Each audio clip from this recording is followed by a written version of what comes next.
What is going on, people? Today we are back on the junior penetration testing path again. Um, I will be going over the race conditions. And without further ado, let's go ahead and get started. So for race conditions, so most of the notes here that we see for task 1 through task 7, that's a lot of reading to do.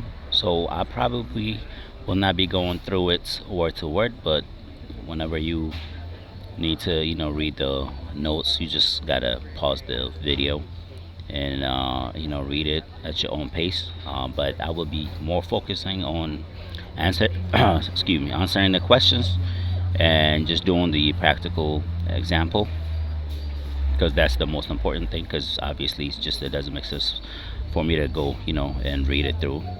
So let's go ahead and actually start my attack box. I'm not going to be using my Kali machine because I've had issues with the Kali machine when I try to connect with the VPN. So I think it's smart to just start the attacking machine earlier and then go through the task. So this might take about a minute or two, about 140 seconds, probably more than 2 minutes to get you set up. Obviously, it would make sense that it takes a while because it's firing up a whole machine like a Kali machine on your browser, so it might take a while. It depends on your website as well. I mean the Wi-Fi network. So let's go ahead and minimize that for now and go through the race condition and what it is.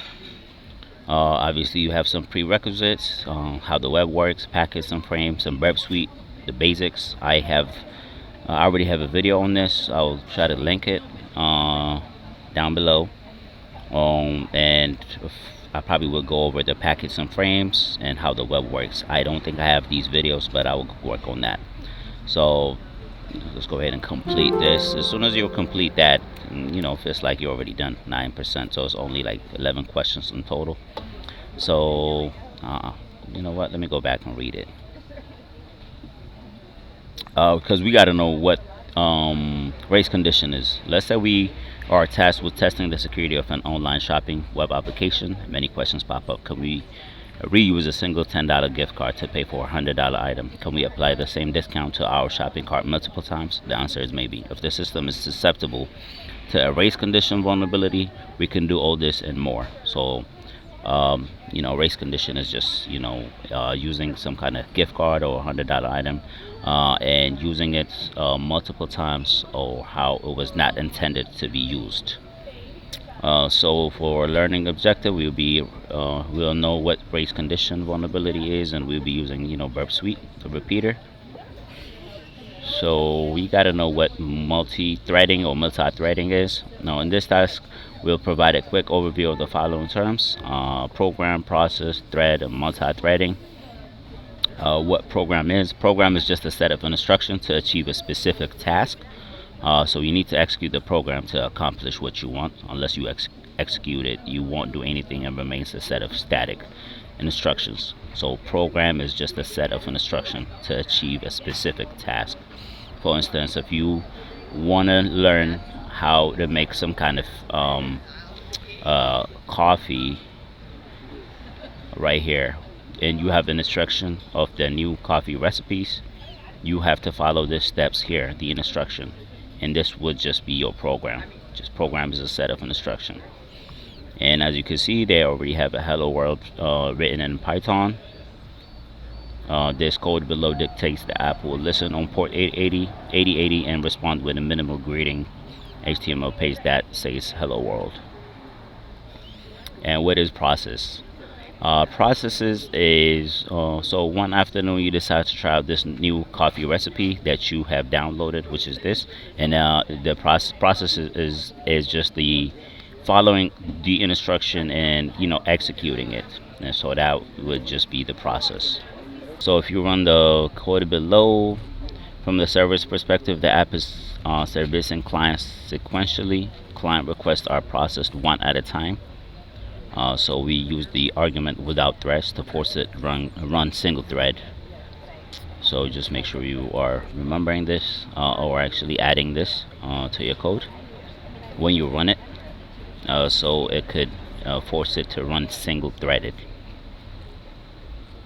So with its threads are just let's wrap with another coffee analogy. Consider the case of a commercial espresso machine and coffee shop. Let's say it has two uh, portafilters. At the start of the day, the barista turns on the espresso machine, and whenever a customer orders an espresso, one portafilter is used to prep. There's another customer order an espresso. No problem. The second portafilter to the rescue. The warmed up espresso machine is deprocessed. New order is assigned to portafilter. That's the knowledge of the thread, as you can see right here. Thread is a lightweight unit of execution that shares various memory parts and instruction with the process. It's just a lightweight unit of execution that shares various memory parts and instructions with the process. We need to replicate the same process repeatedly. Think a web server serving thousands of users the same page or personalized page. We can adopt one of the two main approaches with the serial and the parallel. One process is running, it serves one user after the other sequentially. New users are enqueued. Parallel, one process is running, it creates a thread to serve every new user. New users are only enqueued after the maximum number of running threads is reached. So it is worth noting the following. It is impossible to run more than one copy of this process as it binds itself to TCP port 8080. A TCP or UDP port can only be tied to one process. So just keep that in mind. And then a process can be configured with any number of threads, and HTTP requests arriving at port 8080 will be sent to the different threads. Process can be configured with any number of threads. The HTTP request arriving at port 8080 will be sent to the different threads. Okay. So you downloaded an instruction booklet on how to make an origami crane. What does the instruction booklet resemble in computer terms? That would be a program, since that is just a set of instruction. What is the name of the state where a process is waiting for an IO event? That is awaiting, as you can see right here. A waiting state pending IO or event completion. That would be waiting. Actually, let's go back and check on our room. Well, and our attacking machine. Yeah, if it is ready or not.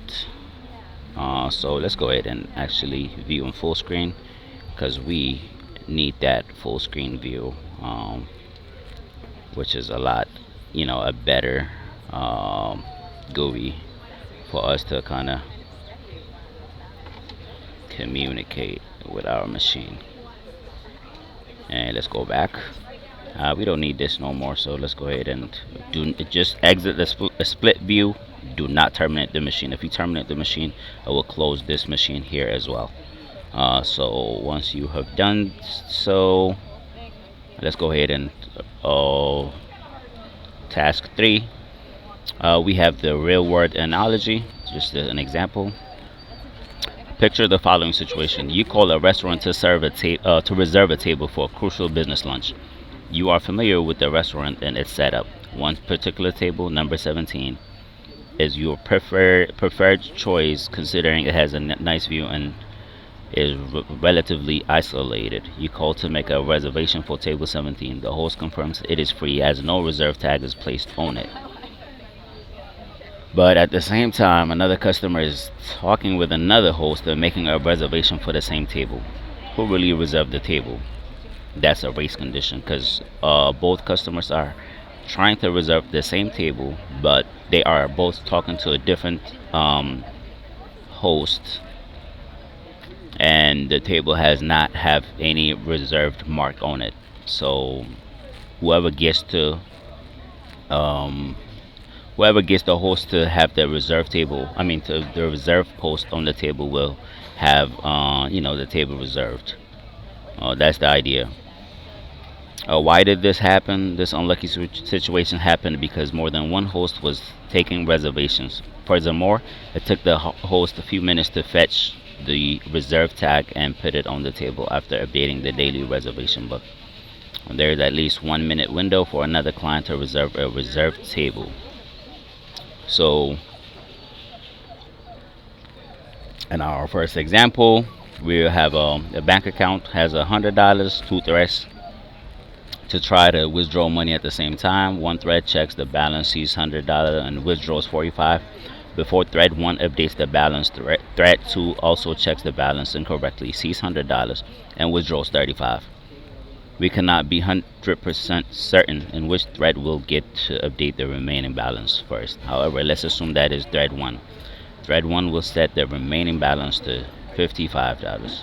Afterwards, thread 2 might see the remaining balance as to 65 if not appropriately handled. Why? Because if you do take out 35, it will, out of $100, it will just, you'll be left with 65. So thread 2, and instead of the final price being what is it, once you draw 45 you have 65, and then the thread 2 will draw 35, so you should have left with $30. But the thread 2, if thread 2 is not checking the actual balance, you will be left off with $65, which is a race condition vulnerability. Let's consider another scenario. A bank account has $75. Two threads try to withdraw money at the same time.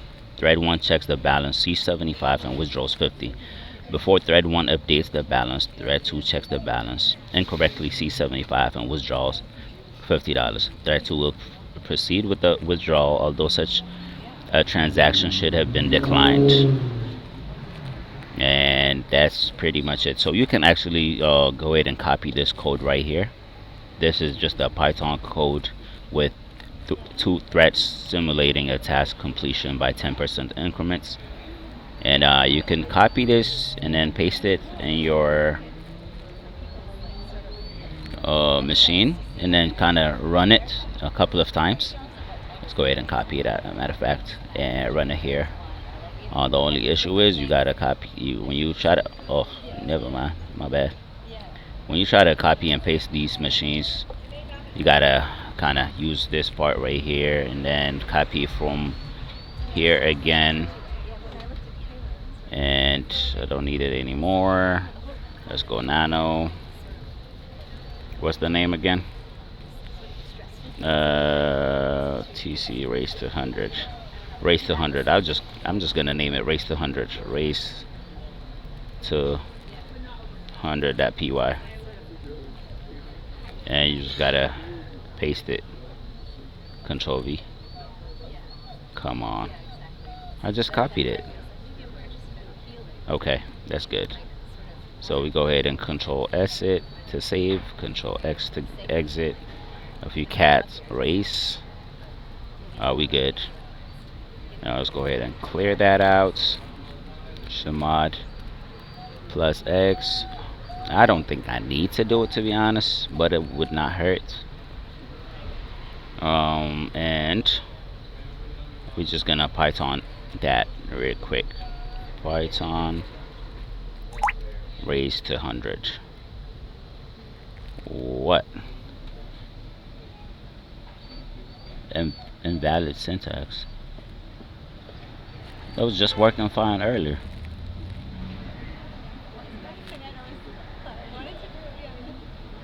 Oh, they probably did not let me copy this.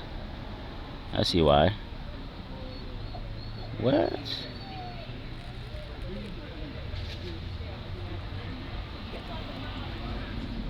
Anyways, I'm not gonna waste my time here. So if you run that, I hope I have that, but if you run that right now, you will have first time. So these two threads start together. They do nothing except print a value on the screen. Consequently, one would expect them to finish simultaneously, or at least the result to be consistent. However, in the program above, there is no guarantee which thread will finish first and how early it will be. Below is the first execution output. So below is the second execution output. As you can see, first on the first one, the thread one completed first with 100% complete, and then on this one right here, thread two completed first. Both threads have finished completely. Running this program multiple times will lead to different results, obviously. In the first attempt, thread 2 finished 100%. In the first attempt, thread 2 reached 100 first. However, in the second attempt, thread 2 reached 100 second. What? I think they got this wrong, because the first attempt, thread 1 finished 100% first. And then the second one, thread 2 got 100%. I think they might have probably made a mistake. And on the attack box, you can save this above Python code and run multiple times to observe outcome. For instance, if you saved it as race.py, you can run the script using Python race.py, which is kind of what I did. Causes, as we saw in the last program, two threads were changing the same variable whenever the thread was given CPU time.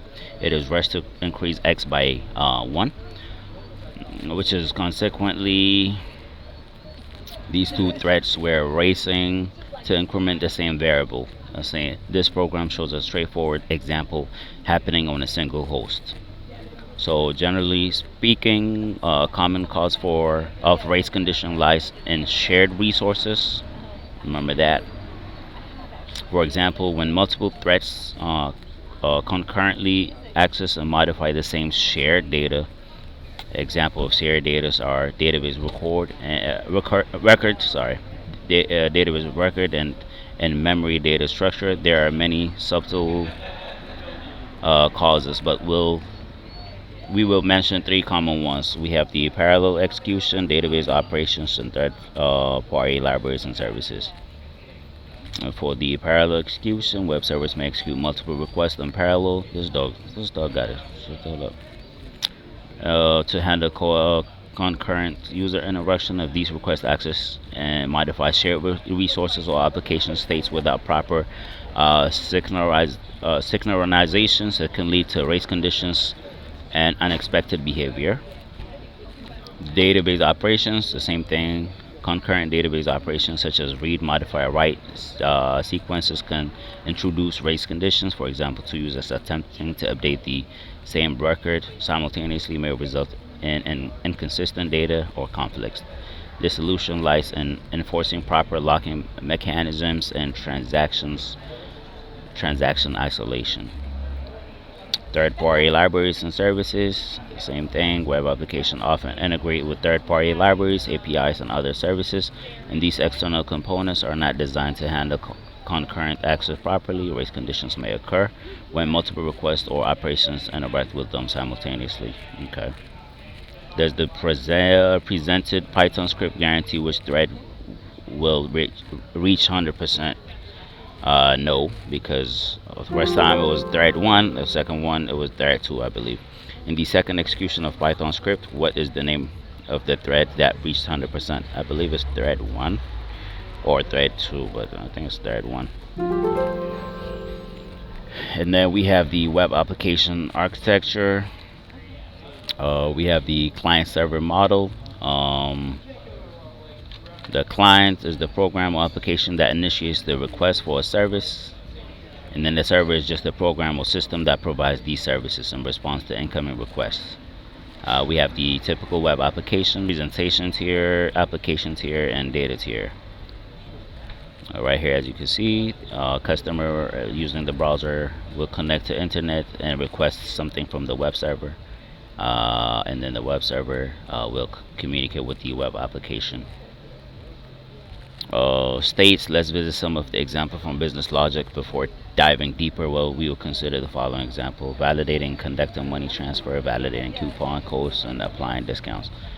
So validating and conducting money transfer, that the user clicks on the confirm transfer button, and then the application queries the database to confirm that the account balance can cover the transfer amount, and then the database responds to the query.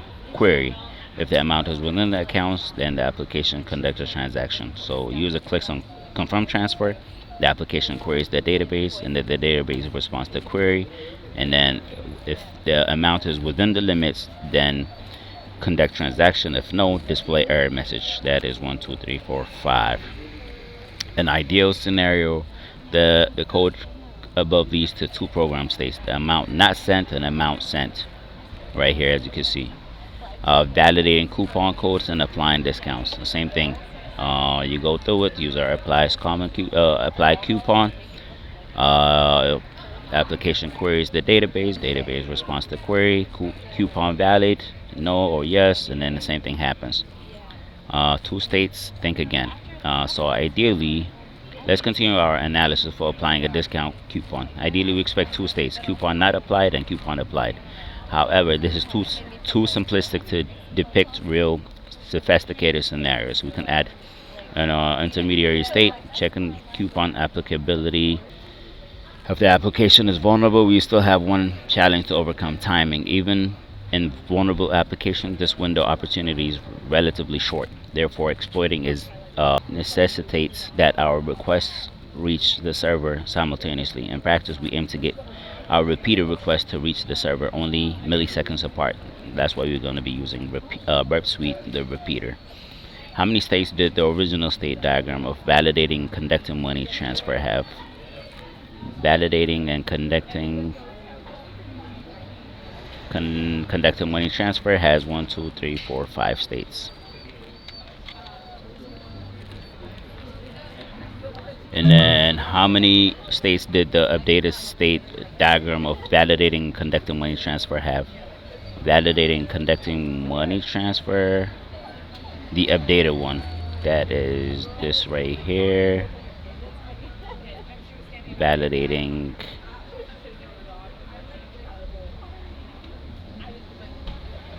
where is it at? The updated one.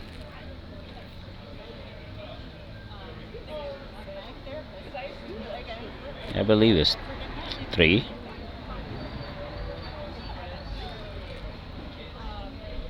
Hold up. How many states did the original state diagram of validating and conducting money transfer? It's not 5. Validating and conducting money transfer. The original one.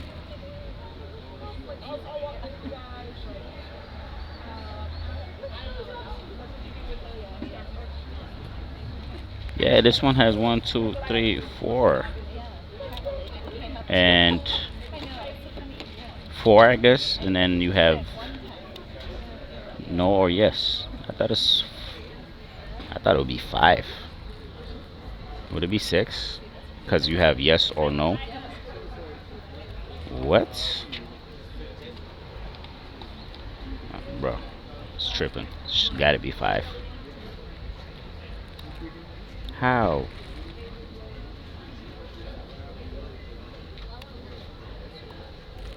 Oh, it is 2 because why? That's either it would either say right here, as you can see right here, it will either send the money or not send it at all. Right here, amount not sent or amount sent. It will only have 2 program states. Wow. And then the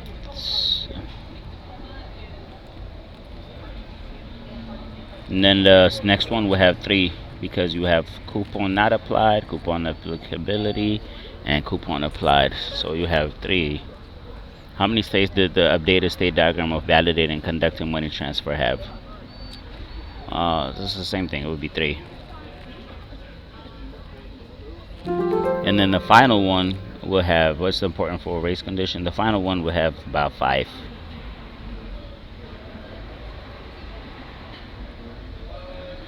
As you can see right here, 1, 2, 3, 4, 5.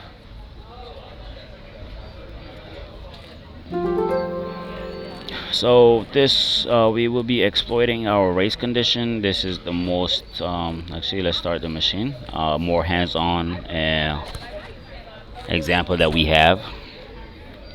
So let's go ahead and get this started. Actually, go ahead and give me open our machine here. They give us.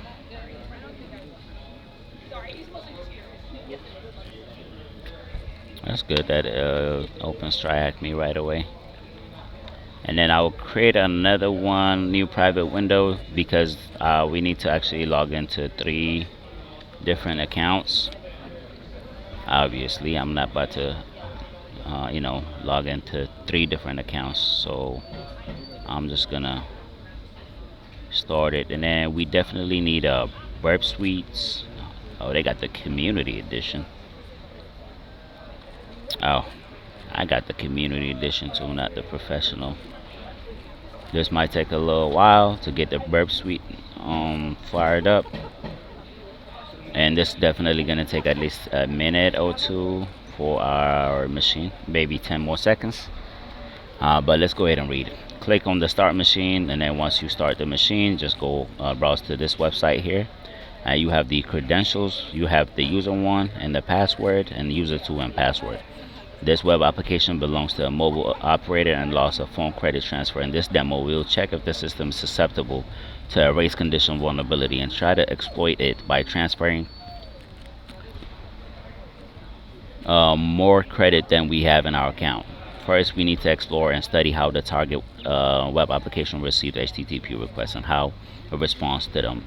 Using Burp Suite Proxy, click on Open Browser under the Intercept tab. I guess I didn't do it that way. So I'm gonna tell you that I did it a little different. But let's go ahead and get started on this one.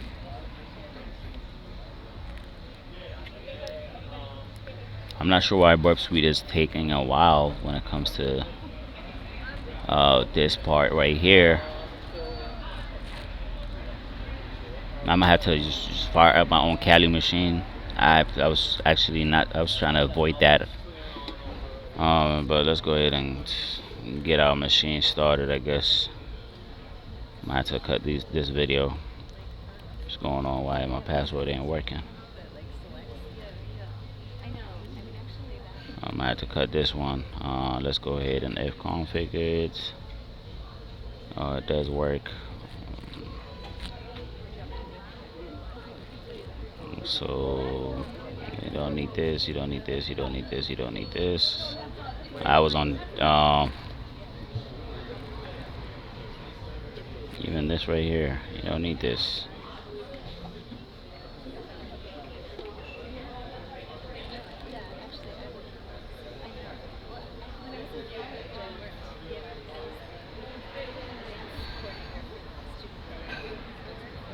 We don't need this right here. Obviously, I'm gonna just delete that.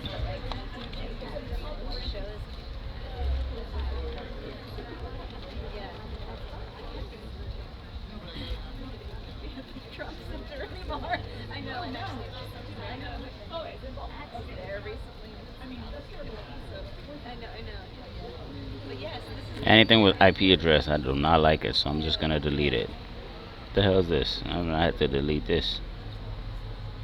I don't know what's going on with this, but it's annoying. Bro.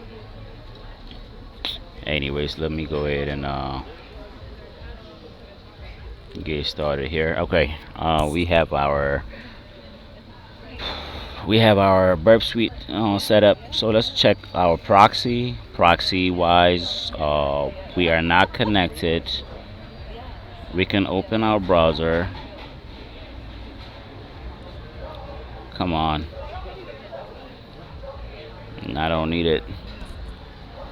You know what we're gonna be doing? Let's go ahead and let me put you on game. Let's go ahead and go to settings. Go to your network. Go to settings. You're gonna be using manual, and go to your proxy settings and just copy 127.0.0.1. We'll be using 127.0.0.1, and for our port we'll be using port 80. We can go ahead and OK it. We don't need this no more. Once you have done that, let's go ahead and open another one. New private window, and put that stuff to the side. Here we have our website here already set up. Let's go ahead and copy that real quick. The only issue is copying this back and forth is a mission. I'll go ahead and clear that. We don't need that. Paste it, copy it again, hide it, Control V, and visit. As soon as you click there, you gotta click right here. You gotta forward everything. Forward all. Forward. You guys see what I did? What I just did is I went to proxy, made sure that I got the proxy setting, and then I went to my regular browser and added that proxy interface, just the IP address. And that means everything that we use, like when we actually do our browsing, it goes through our proxy setup here. It will be intercepted by Burp Suite, and we get to kind of control the system, and then we can forward it. As you forward it, you can actually get to see. Let me go ahead and log in real quick. Our first one is this right here. Password is pass1234. Let's go ahead and log in. Oh shit, it's so annoying. I gotta do this every time.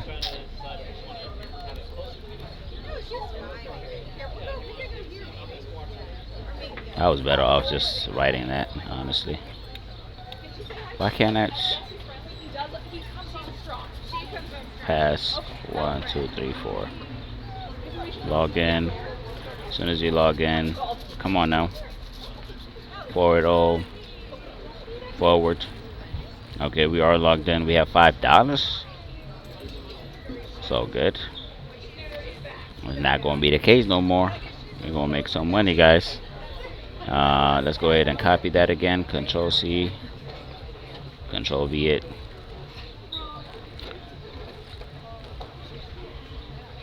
Oh, I forgot. Gotta go back again. Come on now.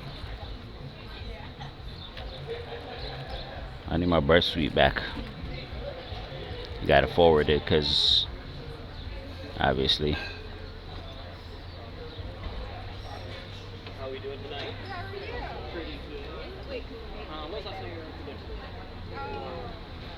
Need to make this giant smaller.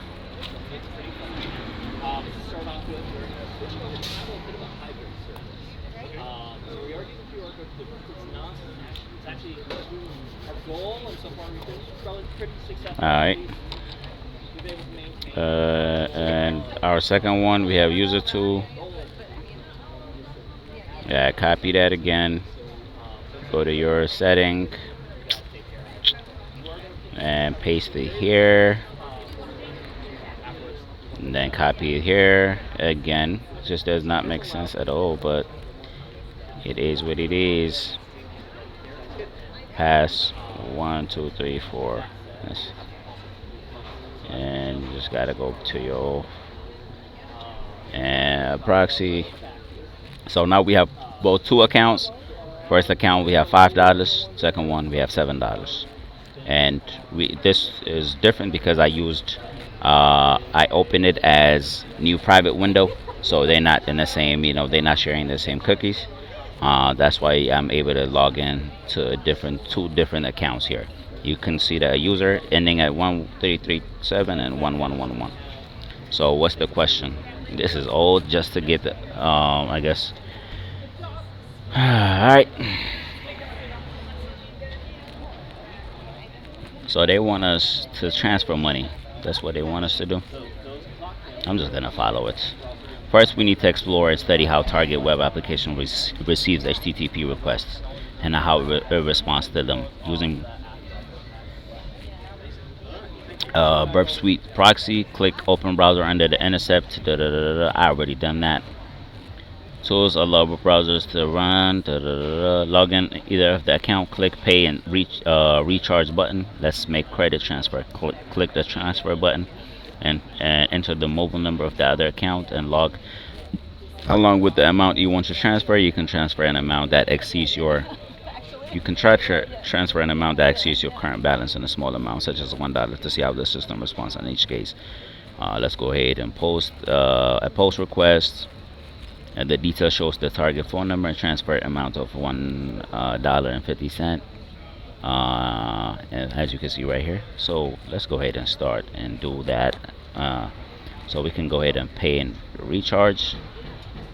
For your mobile number, obviously it's gonna be this right here, because this is the transfer this you're gonna be transferring it to.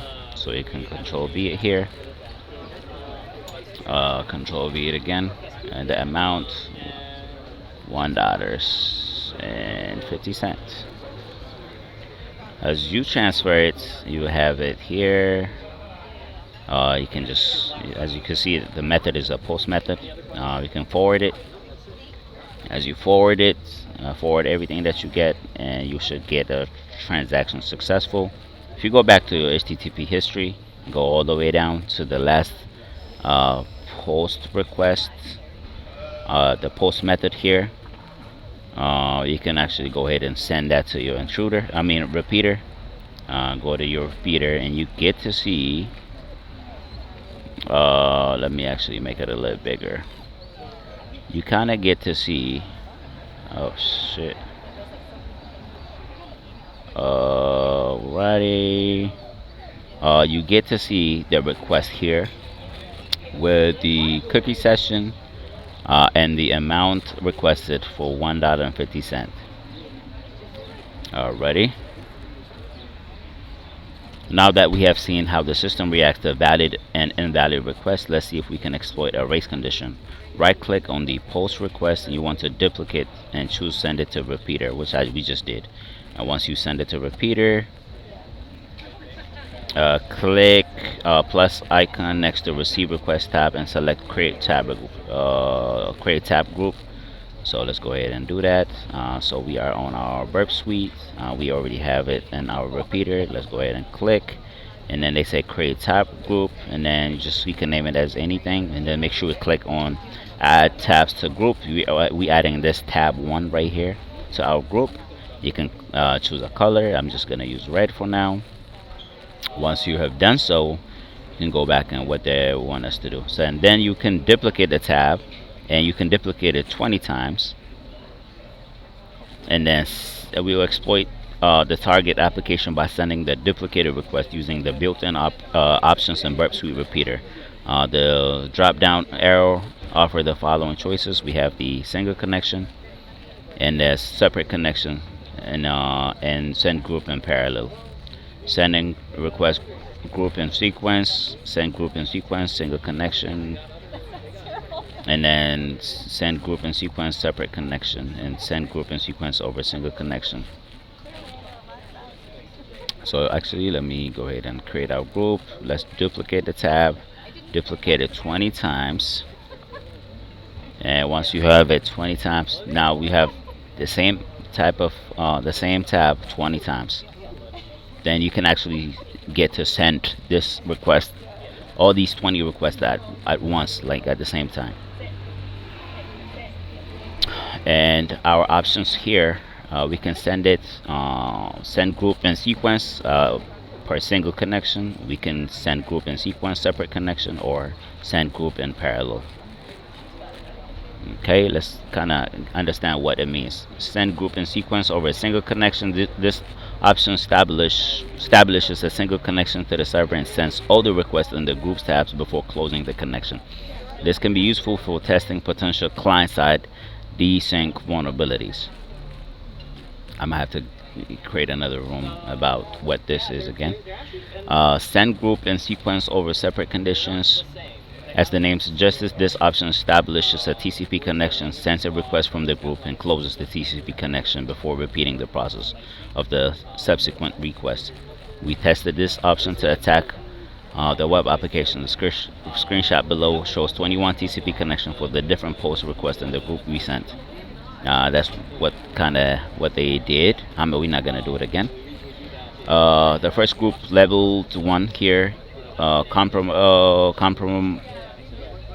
comprises 5 successful requests. We could confirm that they were successful by checking the respective responses, as you can see here.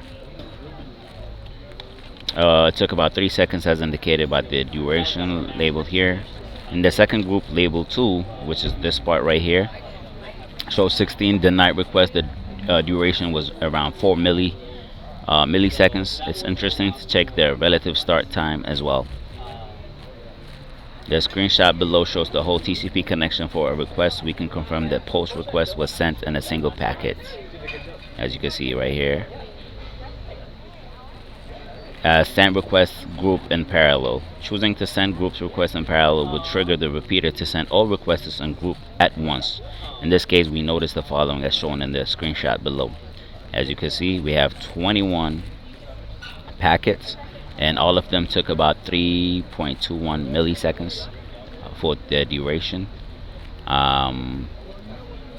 Successful, all of them were successful. Their result in successful credit transfer. Each request took about 3.2 seconds to complete, which is good because that's exactly what we want. By paying close attention to the screenshot above, we noticed that each request led to 12 packets. However, in the previous attempts sent in sequence, we see that each request required only 10 packets. Why did this happen? According to sending grouped HTTP request documentation, when sending in parallel, the repeater implements different techniques to synchronize the request arrival at the target. As you can read through it. So what we need to do? You need to get either of the accounts to get more than $100 of credit to get the flag. With the flag that you obtained. To get $100, we only send in 150 for now. And how much do we have here? We have $4 and we have $7 here. Let's go ahead and actually send $2 instead of 150. I'm just gonna send 350 20 times. Oh man, it's tripping. 150 is just because I can't send more than 150 because I can do that, but I have already duplicated it 20 times, so it's not gonna replicate in the other tabs. So I'm just gonna send this to in parallel and send to group, and it would wait about 3 to 4 seconds. You will get the response right away, and boom, we do have the response. Dashboard transaction successful. We don't know if it went through or not. Hopefully it did, but it says HTTP 12.4 no content.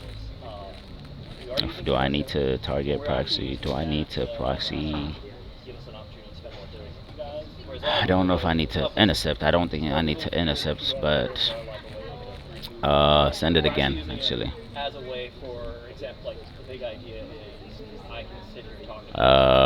Ready? I think we good for now. Just to make sure we have the money here. Earlier $7. Let's go ahead and refresh and see if we have more than $7. So we can go ahead to our proxy, go to your intercept and forward everything that you get. Let's see. Oh shoot, it did work. So now we have $40. $40 here. Kind of worked. But how many do we have here? So we're gonna have to do it twice. So initially since we only have limited amount of money we started with. This one we already started. Oh my goodness, this one actually have $27, negative 27. It probably would not let me transfer more money. So what I would do is I would transfer this $40. I'll transfer probably $30 like 20 times from user 111 to user 1337. So let's go ahead and pay and recharge it. And our our user right here. We're gonna copy it, Control C it, Control V, Control V. We're gonna do $30. We can transfer. We can forward it. Forward all. Am I fucking retarded? Why did I do $30? No, no, no, no, no. I should have never said 30. I messed up, guys. Damn, I messed up. I should have never did 30. Oh, actually, application says this error, bro. Oh man, I only got $10. I should have never did that. But anyways, let's go ahead and go to repeater. Change this real quick.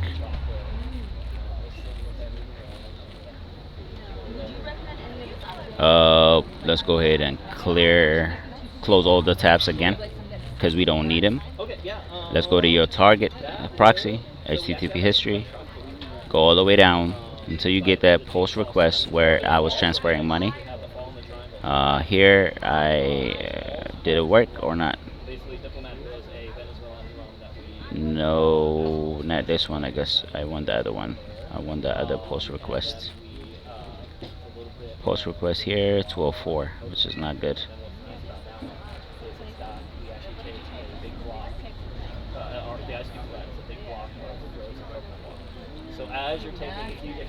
No, that's not what I want. I want this money transfer.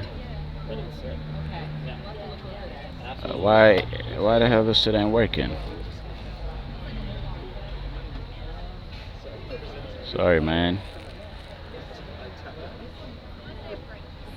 Like, when did this happen? 39? 2 minutes ago.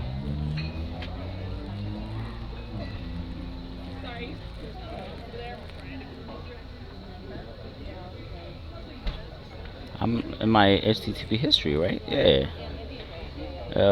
And I need to get to post and money transfer.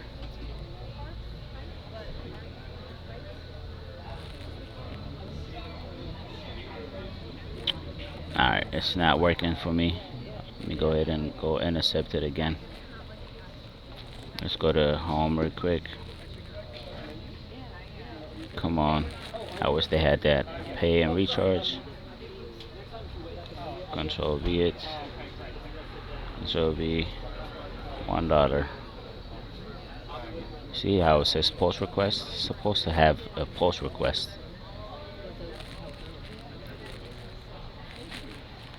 Come on now, it's supposed to work. Let's go to HTTP history. The very last one, this right here. Alright, let me just go ahead and pause. Oh, send it to repeater. Okay, we have $1. I'm just gonna change it to 10.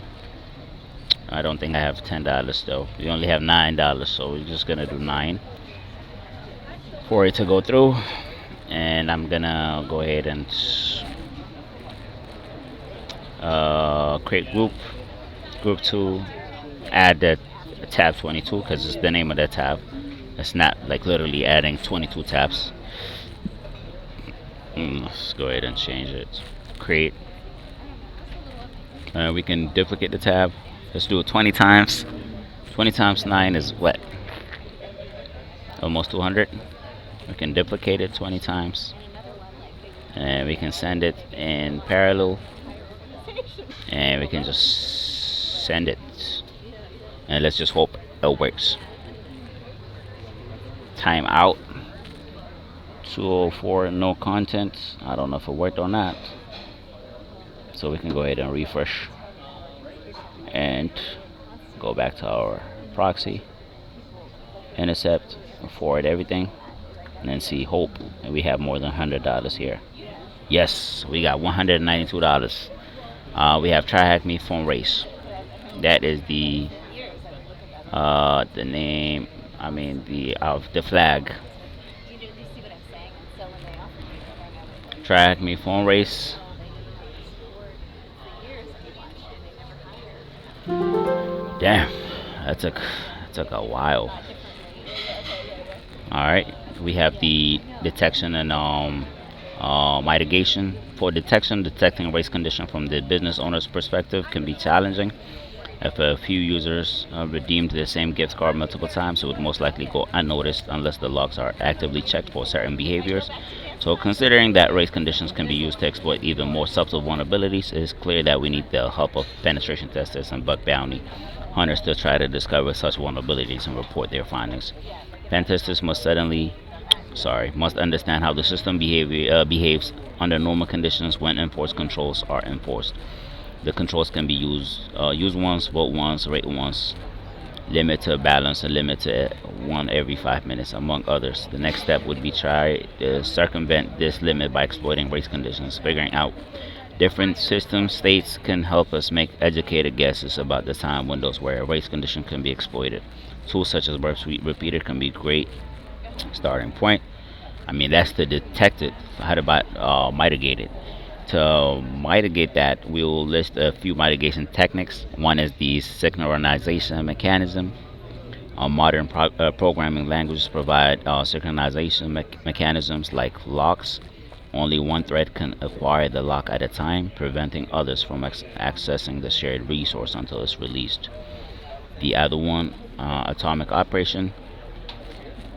Atomic operations refer to indivisible execution units, a set of instructions grouped together and executed without interruption. This approach guarantees that one operation can finish without being interrupted by another thread. Okay. And the database transaction groups multiple database operations into one unit.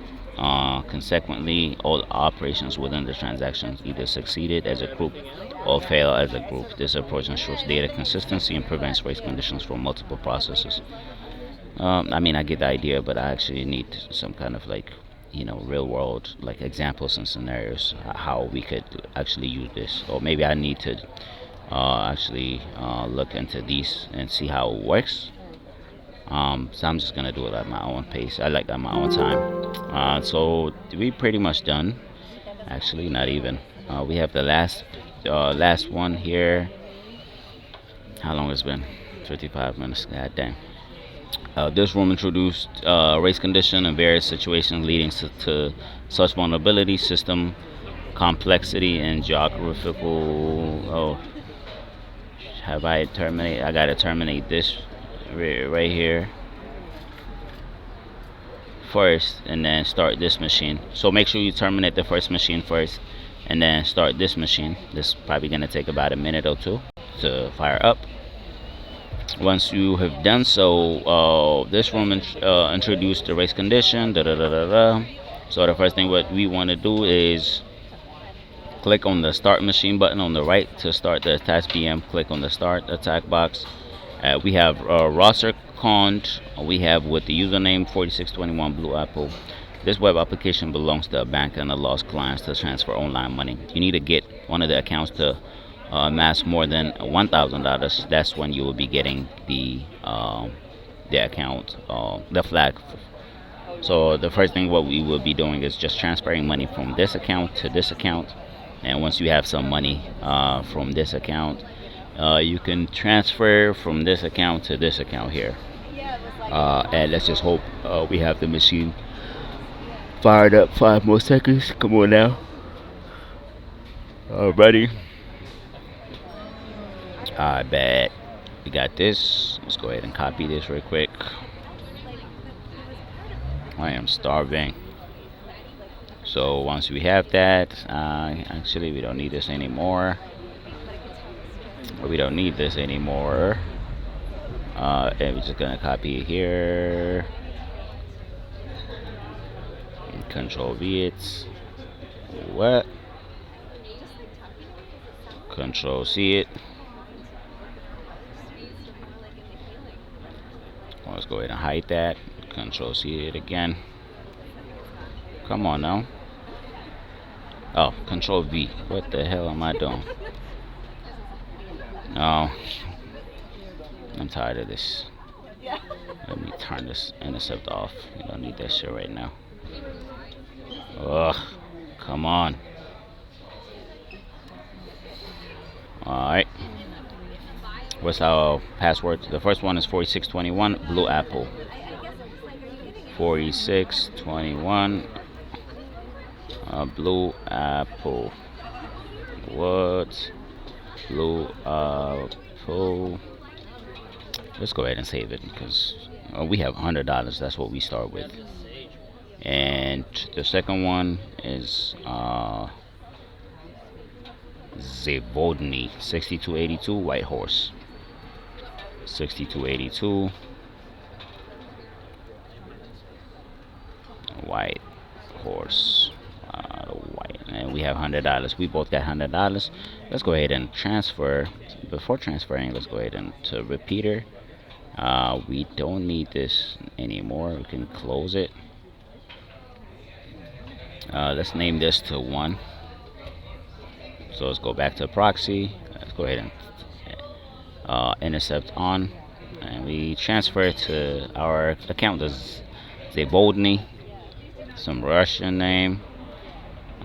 Go back to our repeater, forward everything. Okay, once we have send it, we're gonna send $10. So they actually take some kind of fee. So if we change, if we change $10, the fee is 50 cents, and we have $9.50. So let's go ahead and continue. And we're just gonna post everything. I mean, forward everything until we get the final price, which is transaction successful. If we go to HTTP history, if we go all the way down, this post request here, we have HTTP 1.1 200. Okay, that means it has been transferred, and you get to see the amount and the money that you've sent. I don't get to see everything here because I need to send this to my repeater first. So let's go ahead and send it to repeater. We have $10. Come on, why the hell I cannot go down? This is BS. It's not letting me scroll down, and obviously I needed to scroll down so I could get to see this part right here. There should have been a way for me to scroll down. If it's whatever, man. So instead of doing $10, let's do, if we had cents,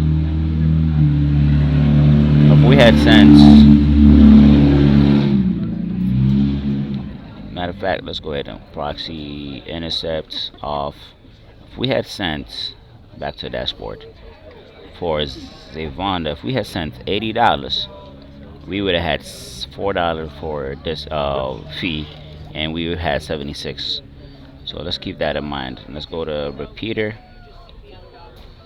So instead of $10, we will be sending did I say 70? Sorry, I said 80, 4 and 6. Let's go ahead and send 80, and we'll be using $4. Don't forget and we will be getting 76, I believe, $76. We're gonna go ahead and create a tab group 3, add tab 1, use different color, and we can go ahead and duplicate the tab. Let's do, I guess we can do 20 times, it doesn't matter. We could do 20 times. Might be like only 5 or 10 of them being executed, which is fine as long as it works for us. Let's go ahead and send group in parallel, and send the group and wait about 5 more seconds. I should have turned my proxy on. Okay, this 500 internal server, always you might have that, so just keep that in mind. Intercept is off. Just go ahead and intercept. Go to send it again. Sent 200. Okay. Result false. I don't think it worked. The only way we can check is we can go back to proxy, intercept is off, and we can just refresh our account. Sometimes it will not, a refresh will not update it right away, so we're gonna have to log back in again. 6282 White Horse. 6282 White Horse.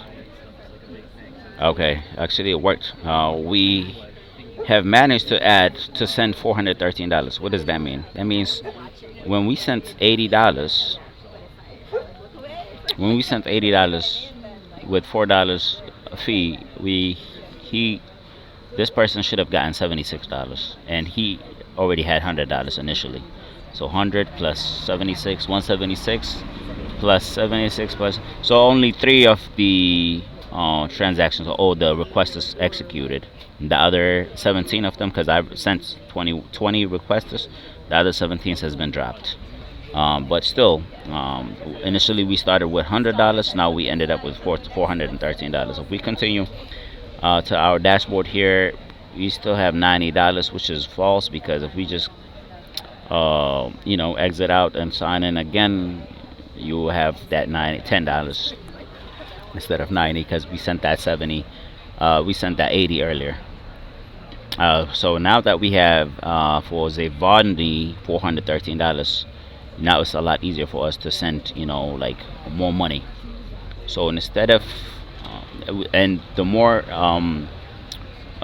requests you send, or I guess the more you duplicate the tabs, the harder it would be. So what we're gonna do is, actually, I'm just gonna go ahead and log out, go back to the last one, Waronki 9317. I don't know why I'm saying it that way, but it's kind of catchy. 9317. Password is green orange. Green orange. Let's go ahead and save it. And we have $100 here. We have $413. So from Zebondi, we're gonna send it to Waronki. So let's go ahead and intercept is on and send. Should I send? How much should I send? I'm just gonna send 20. But if I had sent $10, 200, it would have made 10 and 190. So I'm just gonna send 20 for now, just to try it out. And I was just gonna add uh, 10 in front of these two right here later. So I'm just gonna go ahead and continue it. We have the post request here. We can forward everything. We forward anything. Transaction is successful. We can go ahead to our repeater. We don't need, come on repeater, we don't need this right here. So let's go ahead and delete this. Close all the tabs. Yeah, I don't need it anymore. Let's rename this to tab 1. Go to your proxy. Your intercept is still on. Let's go to HTTP history. Go all the way down until you get the last request here, which is the post. Let's go ahead and send it to repeater. Once you have your repeater opened, you can see that this request here is sending 20, and you will have $10. So instead of 20, we will send 200, because we do have more than 200 in our money. If I had gone back, when you sent 200, it would have had $10 of fee, and then that person would receive 190. So instead of sending, now we can actually do 20 requests, but instead of doing 20 requests, we're just gonna send 10 requests, because that's all you need to have more than $1,000. And the less requests you have, the more realistic it would seem. So we can go ahead and click on the plus button, create the tab group 4, and then add this tab. Let's make it blue. It doesn't matter with the coloring. And we can go ahead and duplicate the tab. Instead of 20 times, I just need 10 times. And go ahead and duplicate it and group it.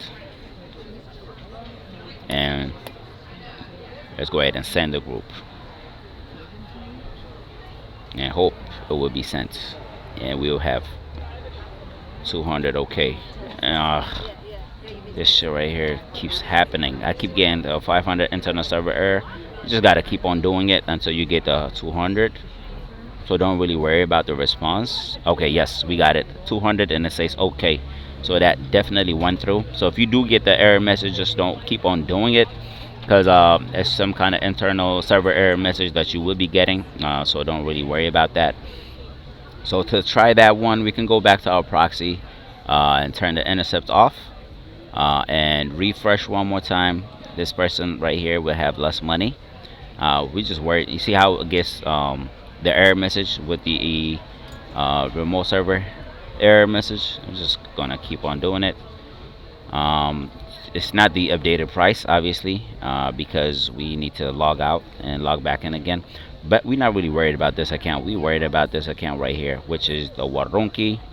Let's go ahead and go to dashboard and refresh until we get that. It's not going to be updated, so you got to log out again and log back in again to 1917 to Warunki, and boom, as soon as you log in, you have more than $1,069.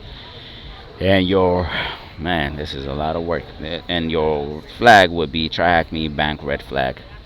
Obviously, this would be um, your flag, and we can go ahead and control V it and command V it, and just like that, we are done.